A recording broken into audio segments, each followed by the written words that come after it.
안녕하십니까. 저는 70을 바라보고 있는 할머니입니다. 세월이 참 야속하게도 벌써 일이 흘러버렸네요. 정말 바쁘게 살다 보니까 제 인생에 굴곡이 일이 많았는지 모르고 지냈는데 여유가 생겨서 뒤를 돌아보니 참 험난하게도 살았다 싶습니다. 마음에 쌓아두고 살자니 가슴이 영 답답한 것이 어딘가에 속 시원히 털어놓고 싶어서 이렇게 독수리 타자로 한자 한자 글을 써내려갑니다. 요즘은 라디오나 TV가 아니어도 이렇게 개개인의 편을 받아주는 곳이 있어서 얼마나 힘이 나는지 모르겠네요. 그럼 조금 서툰 글솜씨로 이야기를 시작해 보도록 하겠습니다. 저에게는 아주 똑똑한 딸이 하나 있습니다. 세상 물정은 하나도 모르지만 공부머리만큼은 정말 좋은 딸이었어요. 난다긴다 하는 교육구 동네에서 살았던 것도 아니고 유학은커녕 사교육 한번 제대로 시켜보지 못한 딸이었습니다. 돈이 없었던 것도 아니었는데 참 쓸 줄 모르고 품에 꼭 끌어안고만 살았던 터라 딸이 편히 공부할 수 있도록 지원도 못해줬네요.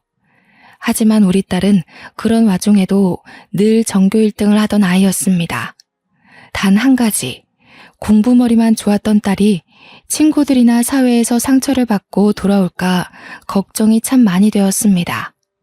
성격 자체가 조금 소심하기도 하고 은둔형인 딸은 친구도 별로 없고 공부를 제외한 다른 일에 똑부러지게 행동하지 못했거든요.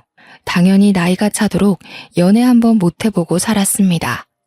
우리 딸은 대한민국에서 내노라 하는 명문대학을 장학금까지 받으면서 다녔습니다.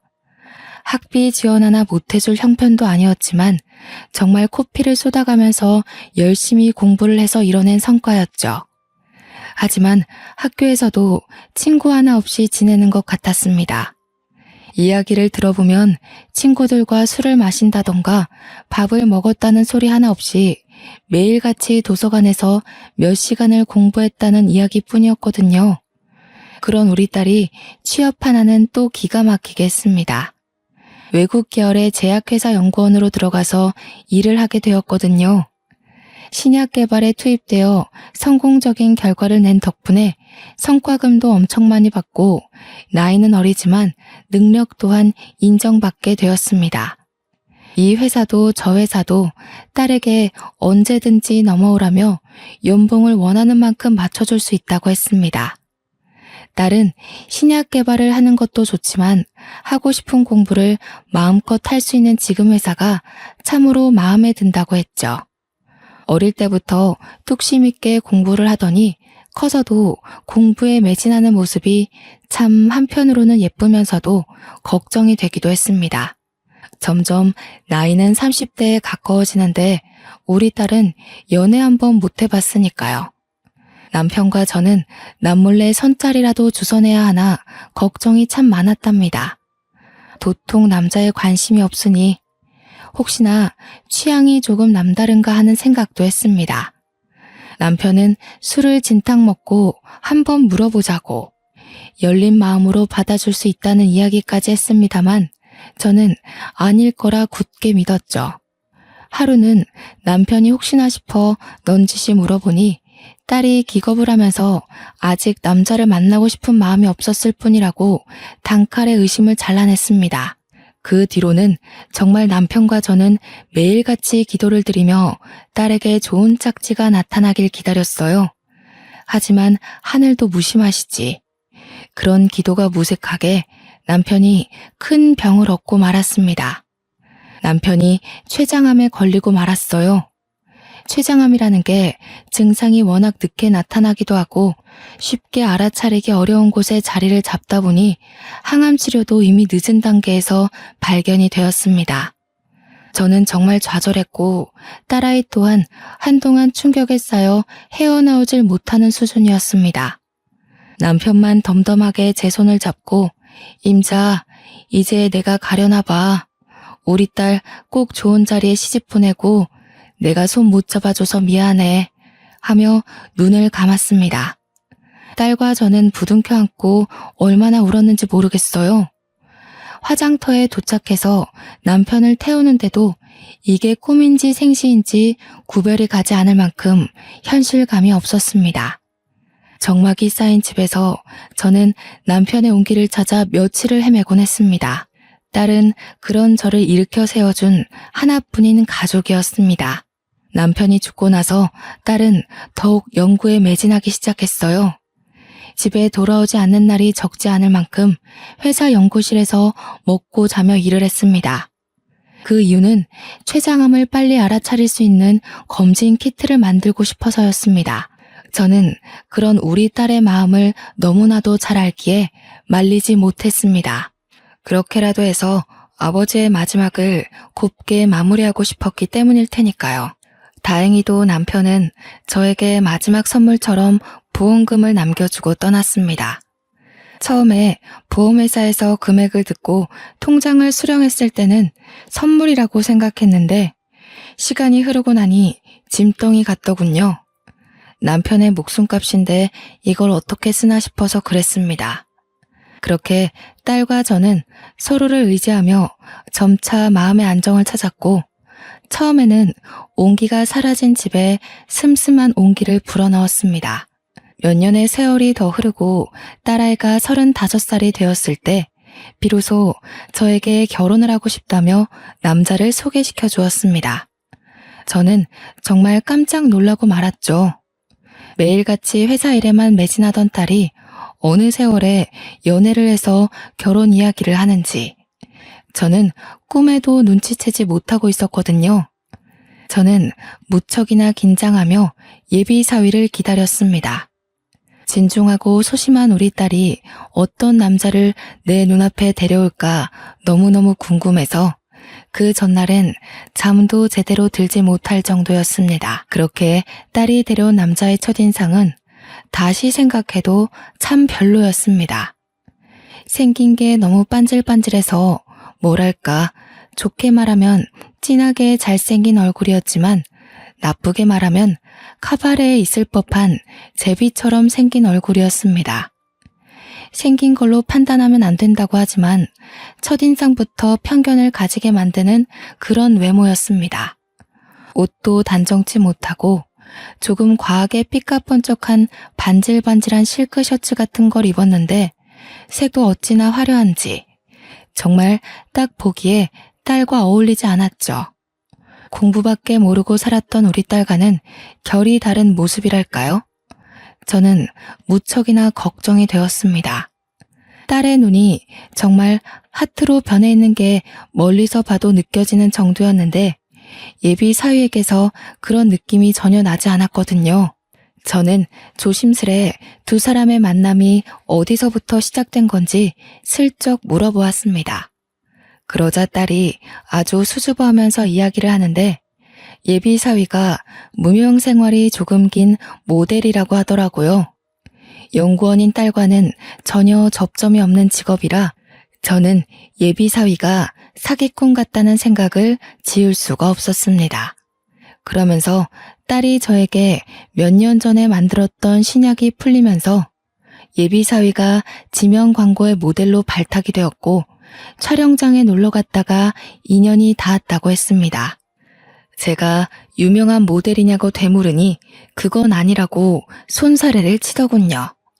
지명 광고라는 것도 TV나 그런 곳에 나오는 게 아니라 신문 광고에 작게 얼굴이 실리는 수준이라고 했습니다. 그러니까 전혀 유명세와는 거리가 멀고 돈도 제대로 벌 수 있는 사람인지 의심이 가는 수준이었다는 말입니다. 제가 딸에게 슬쩍 모델 일을 하면 벌이가 되나 하고 떠보니 딸이 웃으면서 돈은 자기가 잘 버는데 뭐가 문제냐고 하더라고요. 제 속이 콱 막힌 듯한 기분이 들었지만 남편이 죽고 최근 몇 년 동안 딸이 이리 환히 웃는 모습을 본 적이 없었기에 목구멍에서 말이 막히더라고요. 그냥 예비 사위가 매너가 좋고 연애에 대해 전혀 모르는 쑥맥인 딸을 잘 이끌어주는 사람이라고 했습니다.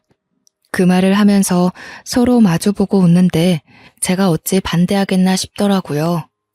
두 사람은 서로를 반려자라고 생각하는 것 같은데 제가 끼어들 틈이 전혀 보이지 않았습니다. 딸은 자기가 연애를 안 해봐서 연애에 대해 잘 모르는 부분을 예비 사위가 잘 알려준다고 이야기를 덧붙였습니다. 저는 속으로 생각했죠. 연애에 뭘 알려줄 게 있나? 그냥 마음 가는 대로 살면 되지. 라고요. 둘이 결혼을 하겠다고 했으니 저도 심도 깊은 질문들을 이어갔습니다. 부모님은 뭘 하시는지, 학교는 어디까지 나왔는지. 그런데 그 질문조차 딸이 계속 가로채더라고요. 저는 답답했지만 오죽 좋으면 저러나 싶었습니다. 한 가지 마음에 걸리는 게 신약 제품 광고를 찍다가 알게 된 사이라고 했는데 그 신약이 개발은 몇 년 전에 되었지만 임상 실험을 계속 거치면서 유통까지는 시간이 꽤 흐른 뒤에 됐거든요. 그러니까 한마디로 시중에 그 제품이 풀린 지 몇 개월 안 됐다는 말입니다. 그래서 정확한 연애 기간이 얼마나 되었는가 하고 물어보니 딱 3개월 됐다고 하더라고요. 그래서 이때다 싶어서 제가 말을 했죠. 고작 3개월 만났는데 벌써부터 결혼 이야기를 하고 있냐고요. 선자리에서 만나 서로의 조건을 보고 결혼을 하는 것도 아니고 연애 결혼인데 3개월 만에 하는 건 아닌 것 같다고 했습니다. 그러자 딸이 울상을 하면서 이 사람이 아니면 자기 평생 결혼 못할 것 같다고 저한테 애원을 하더군요. 하지만 저는 의견을 굽힐 생각이 없었습니다. 제가 조금 더 고민을 해보자 아직은 시기가 이르다. 적어도 1년은 만나봐야 하지 않겠니 했더니 예비 사위가 저한테 웃으면서 자신 있게 이야기를 했습니다. 장모님, 걱정하지 마세요. 제가 내조를 잘할게요. 라고요. 내조라니 정말 제 딸의 고생길이 훤히 열리는 듯한 느낌이 들었습니다. 그 만남 이후로 저는 머리를 싸매고 누웠습니다. 결혼 결사반대를 외치면서 말이죠. 하지만 우리 딸도 고집이 만만치 않은 녀석이거든요. 제 아비를 닮아서 그런 건지 한번 뚝심 있게 마음을 정하면 절대로 뒤를 돌아보지 않는 성격이다 이 말입니다. 딸도 저와 같이 드러누워 버렸습니다. 밥도 먹지 않고 꼼짝도 않고 결혼하겠다고 저에게 소리 없는 아우성을 치기 시작한 거죠. 그런데 예비 사위가 지극정성으로 딸을 챙기기 시작하는 겁니다. 수시로 집에 찾아와서 먹지 않겠다는 딸을 달래 죽을 한 숟갈이라도 떠먹이고 제 눈치를 보면서 딸의 수발을 들었습니다. 그러다 저를 먼저 꼬셔야겠다고 생각했는지 제 몫의 죽까지 사와서 제 앞에서 알랑방구를 끼더군요. 아주 지극정성으로 우리 모녀를 살피는데 제가 어찌 그 둘의 만남을 갈라놓을 수 있을까 참 고민이 많이 들었습니다. 결혼을 시켜달라며 커피도 타다 주고 쌍화탕도 타다 주고 제가 집을 드나드는 것을 가지고 잔소리를 하지 않자 살림까지 손을 대더군요. 야무지게 빨래도 해놔 청소도 해놔 밥까지 차려놓고 우리 모녀를 식탁에 앉게 만들었습니다. 내조를 잘하겠다고 하더니 살림을 저보다 더 잘하는 것 같더라고요. 언제까지 굶으면서 싸울 수 없으니 대충 지켜보겠다는 심산으로 냅뒀습니다. 그래도 예비 사위가 영 백수는 아닌지 작은 광고 같은 건 꽤 찍는 것 같더라고요. 요즘은 인터넷으로도 홈쇼핑처럼 무슨 라이브 쇼핑이라고 해서 큼지막한 쇼핑몰에서 실시간으로 진행하는 그런 것들이 있다고 하대요. 그런데 쇼호스트로 출연해서 돈을 번다고 했습니다. 인터넷 창 옆에 나오는 광고 같은 것도 꽤 찍는 것 같았고요. 수입이 적을 때도 있지만 그래도 200만 원 정도는 벌어들인다고 했습니다. 우리 딸 월급과 비교하면 정말 소액이긴 하지만 그래도 둘이 좋다고 하니까 제 마음도 슬슬 딸의 의견 쪽으로 기울고 있었습니다. 저의 반대에도 불구하고 처음 인사한 그날부터 3개월이 더 흐른 시점까지도 둘이 죽고 못하는 정도로 좋아하더군요. 그 3개월 동안 매일같이 틈틈이 집으로 찾아와 살림을 도맡아 하는 예비 사위를 보고 나쁜 놈은 아닌 것 같다는 생각이 들었습니다. 결국 제가 두 손 두 발 다 들고 항복을 하고 말았습니다. 그때라도 단칼에 잘랐어야 했는데 참. 사람이 시간이 지나고 나니 후회만 잔뜩 남네요. 허락을 한 이후 둘은 아주 급하게 결혼 준비를 시작했습니다. 시간도 많은데 천천히 하라고 했지만 둘은 하루라도 빨리 붙어 살고 싶다면서 순서와 상관없이 마구마구 준비를 하더군요. 결혼식이라는 게 인생의 참 큰 행사 중에 하나잖아요. 하나뿐인 딸 정말 성대하게 삐까뻔쩍하게 결혼식을 치러주고 싶었는데 이놈들이 글쎄 스몰 웨딩을 하겠다는 겁니다. 그래서 제가 우리 집 개혼인데 어째서 스몰 웨딩을 하려고 하느냐, 큰 호텔 결혼식을 했으면 좋겠다 했더니 쭈뼛거리면서 사실을 말하더군요. 예비사위가 모델 일을 한다고 했지 않습니까? 또 그깟 작은 일을 하는 와중에도 소속사가 따로 있었나 봅니다. 결혼을 하면 안 되는 조항이 있다면서 소속사 몰래 결혼을 하는 거라 알려지면 안 된다는 겁니다. 그래서 크게 결혼식을 할 수 없고 정말 작게 친척과 친구 몇 명만 불러다가 스몰 웨딩을 하겠대요. 저는 딸에게 직장 동료들이며 대학 친구들이며 모두 초대해서 결혼할 거 아니냐고 했더니 고개를 절레절레 젓더라고요. 자기는 회사 동료들과 친하지 않고 대학 친구들은 얼굴도 기억이 안 나는 수준이라면서요. 어차피 올 사람도 없는데 결혼식 크게 해봤자 돈만 땅에 버리는 느낌이 들 것 같다고 했습니다. 결혼식도 따로 하고 싶지 않고 혼인신고만 하고 살았는데 제 체면을 생각해서 하는 거라고 하더군요. 정말 머리가 지끈거리는 게 당장이라도 물으라고 하고 싶었지만 둘이 좋아서 뜻이 맞아서 하겠다는데 제가 어찌 참견을 더하겠습니까? 그냥 딸이고 사위고 알아서 하라고 놔둘 수밖에 없었습니다. 물론 그 두 사람이 논리적으로 저를 설득한 것도 한몫했죠. 뜨미지근하게 허락은 했지만 속이 상하는 건 어쩔 수 없더라고요. 풍성한 웨딩드레스를 입고 버진로드를 걸어갈 딸을 생각했는데 고작 작은 펜션 같은 걸 빌려서 스몰 웨딩을 한다니까 저도 모르게 궁시렁거리는 소리들이 계속 나오더군요. 그랬더니 사위가 갑자기 저한테 버럭하면서 짜증을 내더라고요. 장모님, 제가 계약 위반에 걸려서 위약금이라도 물어야 속이 시원하시겠어요? 아니, 내가 내 딸 결혼식에 아쉬운 소리도 못하니? 저도 지지 않고 사위에게 한마디 했더니 또 화를 씩씩 삼키더군요. 그러면서 저한테 자기도 딸에게 예쁜 드레스 입혀서 결혼하고 싶었다고, 하지만 상황이 여의치 않으니 어쩔 수 없지 않냐고 변명을 하더군요. 누가 뭐라고 그랬나요? 제 속이 시끄러운 걸 입 밖으로 꺼내고 싶은 걸 꺼냈을 뿐인데 저에게 남은 가족이라고는 딸 하나뿐인데 사위가 저한테 짜증을 내니 조금 서러운 마음이 들었습니다. 그 와중에 우리 딸은 사위 편을 들고 있더라고요.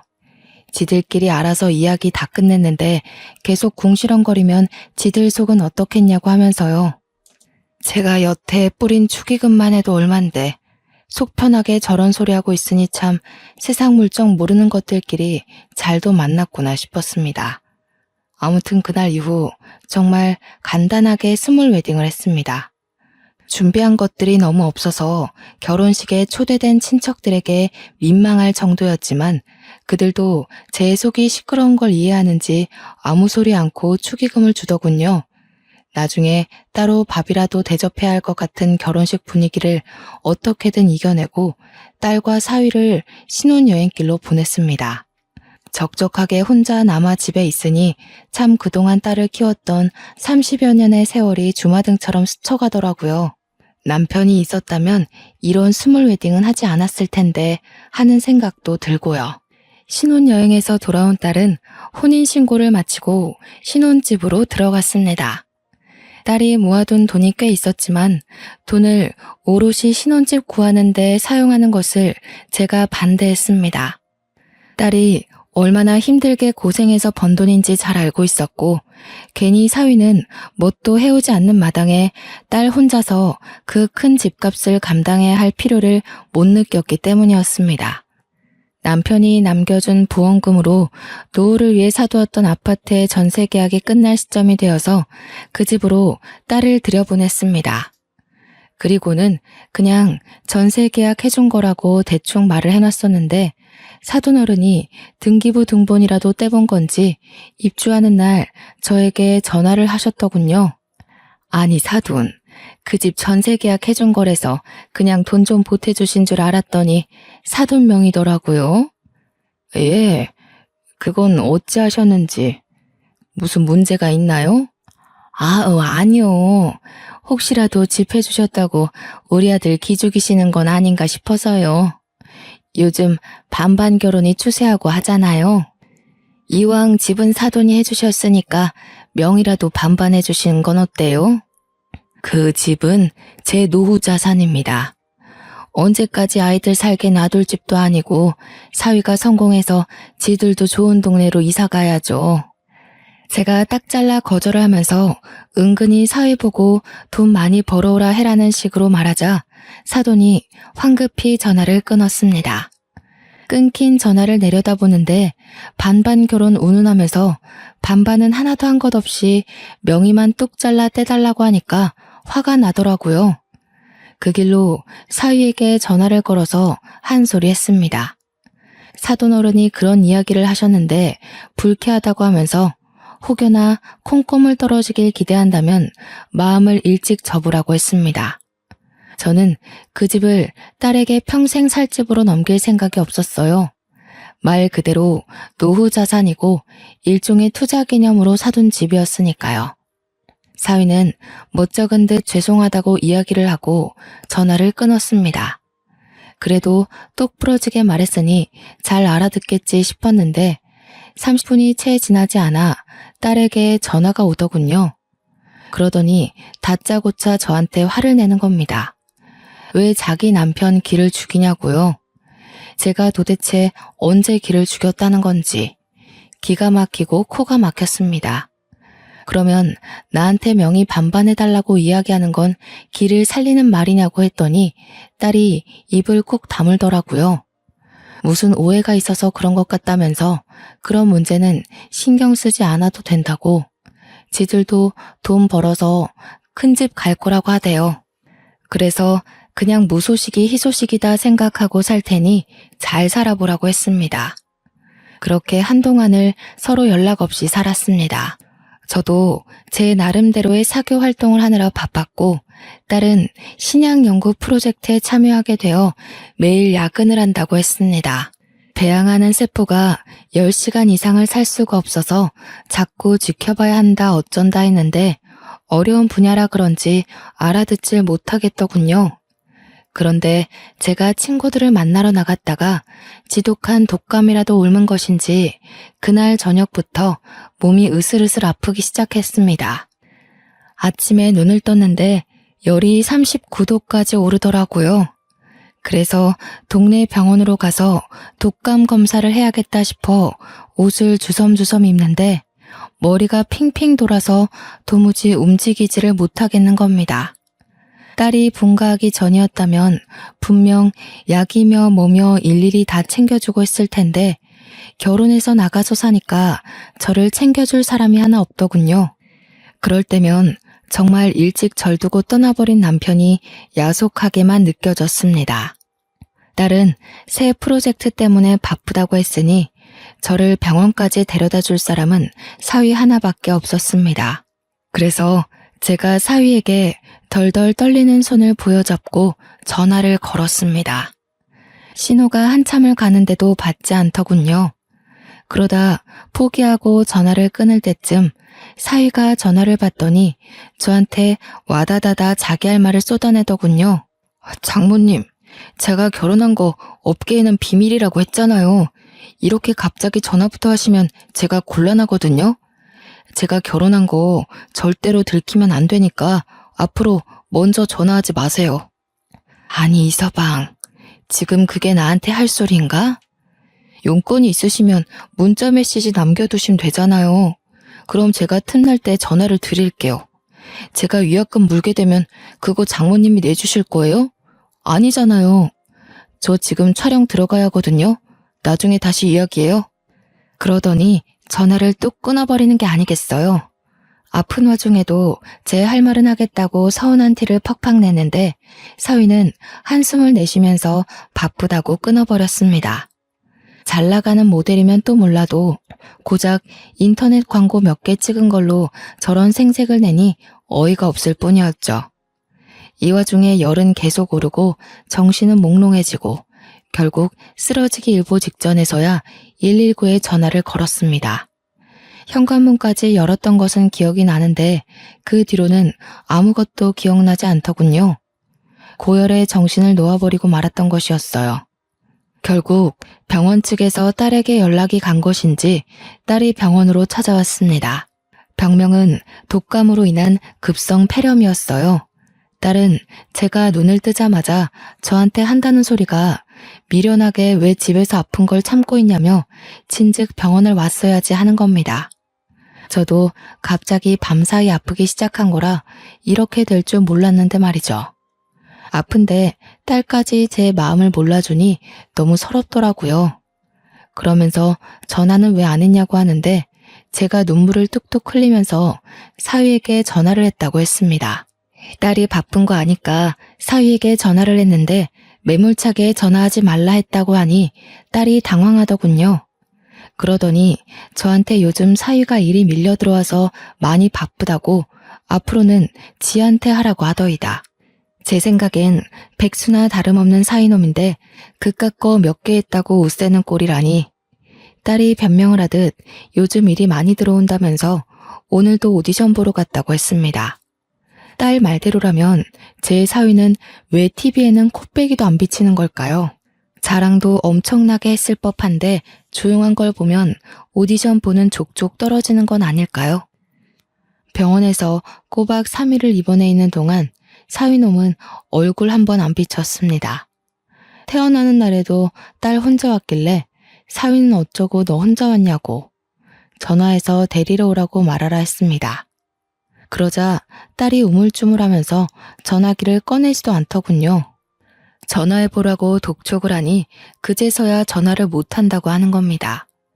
제가 왜 전화도 못하냐고 물어보니 위약금 물면 어떻게 하냐고 실없는 소리를 하는 겁니다. 자기랑 결혼한 걸 다른 사람들은 모르지 않겠냐고 웃으면서 이야기를 하는데 정말 머리 한 쥐어박고 싶었습니다. 그게 무슨 속 편한 소리입니까? 도대체 주위에서 딸과 결혼한 것도 모르는 채 이렇게 살고 있다는 게 정상적인 부부 관계입니까? 그래서 제가 혹시 이 서방 바람이라도 피는 거 아니냐고 하니 딸이 저한테 버럭했거든요. 그런 소리 하지 말라고 하는데 당연히 아니길 바라면서도 제 속이 찜찜한 건 어쩔 수 없었습니다. 제 속이 불타는 느낌이라 결국 참지 못하고 주말에 제가 딸의 집으로 찾아갔습니다. 배를 벅벅 긁으면서 사유가 문을 열어주길래 다짜고짜 들어가 앉아서 이야기 좀 하자고 했습니다. 이서방, 언제까지 결혼 사실을 숨기고 살 텐가? 속이는 것도 하루 이틀이지. 소속사에서도 이야기하고 유부남인 걸 밝히는 게 좋지 않겠어? 장모님, 원래 미혼이어야 인기가 더 높아지는 거 모르세요? 나중에 제가 남들이 뭐라 할 수 없을 만큼 유명해지면 그때 다 밝힐 거예요. 아무리 그래도 그렇지. 그때 되면 잃을 게 더 많다는 걸 모르고 하는 소리야 지금? 저 이제서야 인터넷 라이브 쇼핑몰이며 홈쇼핑 채널에서도 슬슬 입질 오고 있는 중이라고요. 제가 고정으로 출연하는 방송도 2개나 생겼고요. 제가 알아서 할게요. 딸은 그 와중에 고개를 끄덕이면서 사위 말이 맞단 식으로 행동을 했습니다. 제 속이 얼마나 섭섭하고 그랬겠어요. 이대로 가다가는 딸과의 관계마저도 틀어질 것 같다는 생각이 번뜩 들었습니다. 너무나도 서운해서 더는 말도 섞고 싶지 않았기에 저는 딸에게 답답해서 못 보겠다고 이야기를 했습니다. 내가 도무지 너네 하는 꼬라지가 이해가 안 가고 답답해서 안 되겠다. 우리 그냥 서로 무소식이 희소식이다 생각하고 얼굴 보지 말고 지내자. 제가 칼같이 자르고 뒤를 돌아서니 딸이 엄마 이대로 가면 어떡해 하며 저를 부르더군요. 하지만 그냥 무시한 채 흘러내리는 눈물을 대충 닦고서는 집으로 돌아왔습니다. 그렇게 한 3일을 내가 지를 어떻게 키웠는데 하며 가슴을 퍽퍽 치며 울었던 것 같네요. 하지만 딸도 그날 이후 저에게 따로 연락을 하지 않았습니다. 당연히 간이고 쓸개고 다 빼줄 것처럼 굴었던 사위놈도 저에게 연락을 하지 않았고요. 제 사정을 하는 친구들이 저를 불러내어 좋은 거 많이 먹고 구경도 하자며 저를 위로해 주었습니다. 덕분에 친구들과 목포 여행도 가고 부산 여행도 가고 하면서 마음에 많은 안정을 취하게 되었습니다.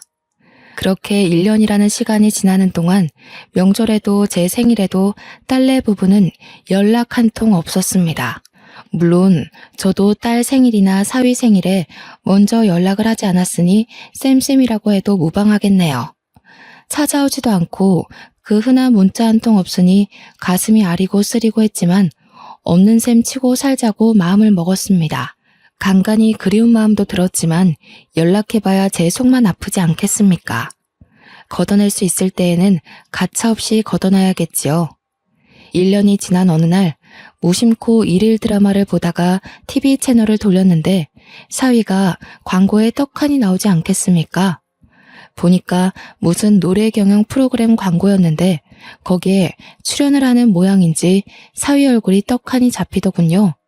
약간 반가운 마음도 들고 그래서 이제는 TV에 나올 만큼 성공했구나 싶어서 용기를 내어 딸에게 전화를 걸었습니다. 그런데 딸이 제 전화를 받지 않더군요. 일이 많이 바쁜가 싶어서 부재중 연락이 온 것을 보면 저에게 연락을 하겠지 싶어서 기다렸습니다.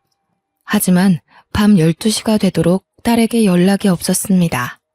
그때부터 제 가슴이 콩닥콩닥 뛰더니 불안한 마음이 자꾸 들더군요. 그래서 늦은 밤이지만 사위에게 연락을 해봐야겠다 싶어서 전화를 걸었습니다. 금방 사위가 받아서 여보세요 하길래 나일세 하고 받았더니 누구세요?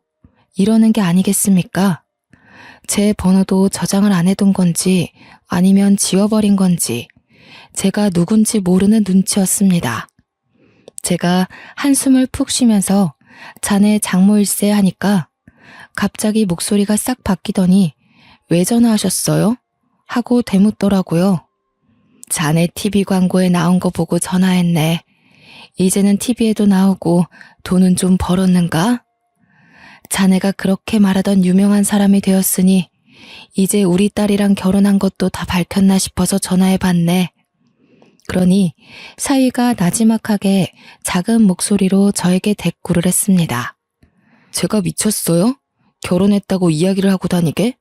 그건 그렇고 딸이랑 연락도 한 통 안 하고 사시나 봐요, 여전히? 그게 무슨 소린가 자네. 뚱딴지 같은 소리를 하고 있어. 같이 사니까 잘 알 거 아닌가. 지난 1년 동안 서로 연락은커녕 얼굴도 안 보고 살았다는 걸. 모르셨어요? 저희 별거 한 지 꽤 됐는데. 그러더니 저한테 딸한테 이야기 마저 들으세요 하고 전화를 뚝 끊어버리는 게 아니겠어요? 밤 12시고 나발이고 너무 놀라서 저는 딸의 집으로 찾아갔습니다. 별거 중이라니 도대체 그동안 무슨 일이 있었던 건지 딸의 얼굴을 직접 보고 이야기를 들어야 속이 시원할 것 같았습니다. 그런데 배를 한참 누르자 현관문을 열고 떡하니 나오는 것이 딸이 아니라 사위이지 뭡니까? 제가 너무 놀라서 자네가 왜 여기서 나와? 하고 물어보니 어리둥절한 얼굴로 왜요? 하고 묻는 겁니다. 왜요? 아니 우리 딸 집에서 왜 자네가 나오냐니까.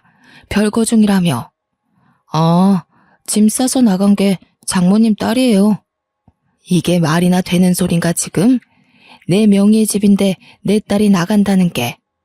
우리를 얼마나 우습게 알았으면 이런 파렴치한 짓을 꾸며? 당장 짐 싸서 나가게. 제가 소리를 버럭버럭 지르면서 화를 내자 사위의 얼굴이 약간 구겨졌어요. 그런데 그 뒤에서 어떤 여자가 갑자기 자기야 누구야? 하는 소리로 사위에게 말을 거는 거 아니겠어요. 저는 놀래서 눈이 동그랗게 변했고 사위는 골치 아픈 일이 생겼다는 얼굴로 뒤를 돌아봤습니다. 자기야? 이 미친놈이 바람까지 피고 앉았어?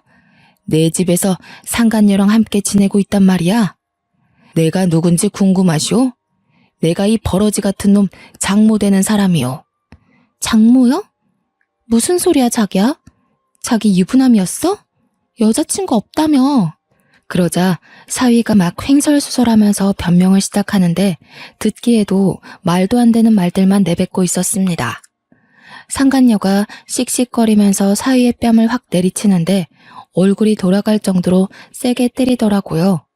그러자 사위가 씩씩거리면서 상간녀에게 내일 촬영 있는데 얼굴을 때리면 어떡해 이러면서 둘이 싸우기 시작하는 겁니다. 둘이 서로 욕을 내뱉으면서 네가 괜히 내가 괜히 하면서 싸우는데 머리가 지끈거리더군요. 도대체 우리 딸은 어디서 뭘 하고 있는지 걱정도 되고요. 둘 다 시끄러워. 싸우려면 내 집에서 나가서 싸워. 내일 날 밝자마자 짐차 불러서 짐 빼게.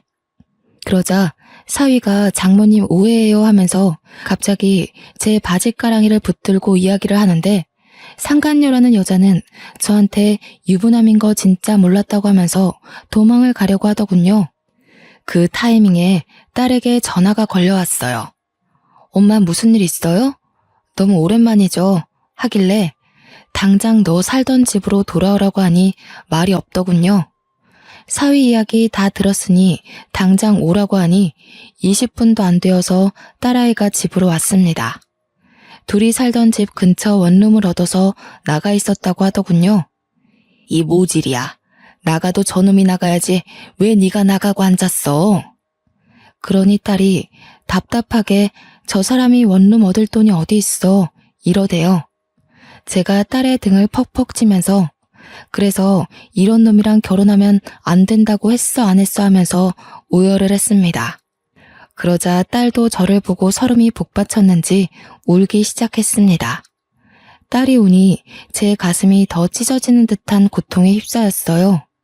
저는 앉아서 무릎 꿇고 당장 어디로 이사를 가요? 저 갈 데 없어요 하는 사위의 뺨을 힘껏 내리쳤습니다. 딸도 제 행동에 놀랐고 사위도 놀라서 얼굴을 부여잡더라고요. 내가 자네 바람피는 꼴까지 다 봤는데 자네를 용서해야 할 이유가 있나?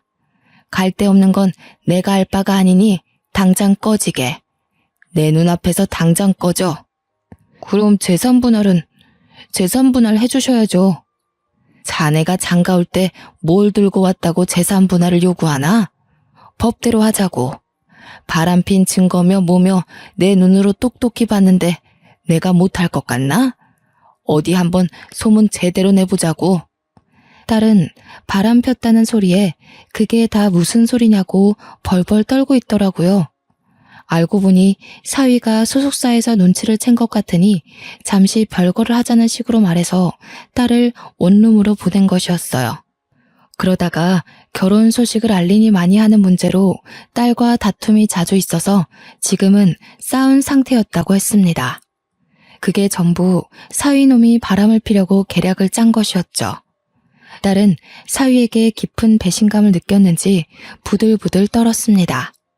제가 소문을 낸다고 하자 사위는 재산 분할도 필요 없다. 조용히 이혼해달라고 했습니다. 딸도 더 이상 더러운 꼴 보기 싫다며 위자료를 돈독히 받자는 저를 말렸습니다. 끝까지 정말 사랑해서 그런 건지 모르겠지만 물러 빠진 딸을 보고 저는 가슴을 2번 더 쳐야만 했습니다. 저에게 뺨을 대신 때려주어서 고맙다며 앞으로는 실망시키지 않겠다고 하는데 도대체 제가 실망할 일이 뭐가 있겠습니까? 딸의 아픔을 먼저 헤아리지 못한 게 천추의 한이죠. 그렇게 속전속결로 서류까지 잘 정리하고 저는 그 집에서 딸의 짐을 모조리 빼서 저희 집으로 옮기고는 집을 팔아버렸습니다. 어차피 오래 들고 있으려고 했던 집도 아니었고 도무지 찝찝해서 그 집을 가지고 있기 싫었거든요. 그 사이에 시세 차익이 많이 나서 꽤 짭짤하게 부동산 수익을 얻었습니다. 그런데 3개월쯤 지나서 갑자기 모르는 번호로 연락이 오더군요. 바로 사위의 상간녀라는 여자였습니다. 저에게 사위가 자기를 속이고 만난 거나 다름없으니 본인도 피해자라고 위자료를 받아야겠다는 미친 소리를 하지 뭡니까? 저는 경찰서에서 당당하게 만나보자고 했습니다. 어디 상간녀가 조강지처에게 위자료를 달라는 허튼 소리를 하냐고 소리를 지르며 싸웠더니 그냥 해본 말이라고 전화를 뚝 끊더라고요. 끝까지 미친 것들 아니겠습니까? 통화 녹음본을 들고 변호사도 찾아가고 경찰서도 찾아가 봤는데 뾰족한 수가 없더군요. 그래서 그냥 똥 밟았다고 생각하고 말았습니다. 그로부터 일주일 후 이번에는 전 사돈이 저에게 전화를 하더군요. 우리 아들 맨몸으로 쫓겨난 것도 어이가 없어서 말이죠. 그 집에서 살면서 우리 아들이 번 돈도 생활비로 썼을 거 아닙니까? 그럼 집에 대한 기여도가 있는 건데 재산 분할해 주셔야죠. 그 집값이 그리 탐나더이까? 눈에는 눈, 이에는 이 아니겠습니까? 서로 소송전으로 어디 한번 더럽게 굴러봅시다. 그러자 전 사돈이 제 반응을 예상치 못했는지 어버버 하더라고요. 저는 기분이 너무 더러워서 참을 수 없었습니다. 그 길로 인터넷에 사람들이 가장 많이 본다는 사이트에 줄줄이 글을 올렸습니다. 요즘 TV 광고에 나오는 유명세 타는 모델 XXX가 내 사위였다 하면서 글을 올리고 종편 채널에서 하는 노래 부르는 대회에 나온 캡처본을 올렸죠. 당연히 소문은 급 물살을 타고 기사까지 뜨게 되었습니다. 유명해지면 잃을 게 더 많을 거라던 제 말을 무시했던 사위에게 제대로 파급력을 보여주고 싶었죠. 그 글을 엄청 퍼지고 후속 기사에는 소속사에서도 몰랐다고 계약을 파기하겠다고 하더군요.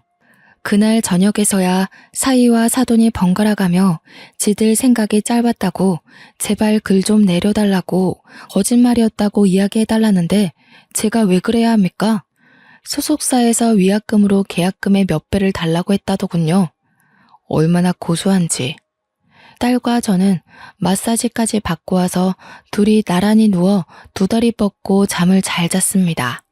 그 이후로 전 사위는 다시 인터넷 방송을 전전하는 신세가 되었고 수억의 빚을 떠안게 되었다고 했습니다. 이래서 사람이 언제까지 비밀을 숨기고 살 수 없는 거겠죠. 마음도 곱게 쓰고 가진 것보다 더 욕심내면서 살면 안 된다는 걸 깨우쳤길 바랍니다. 서툰 글솜씨로 이렇게 길게 사연을 써서 보내게 되었네요. 추워지는 날씨에 평안한 하루 보내시길 바라면서 제 글은 여기서 마무리하도록 하겠습니다.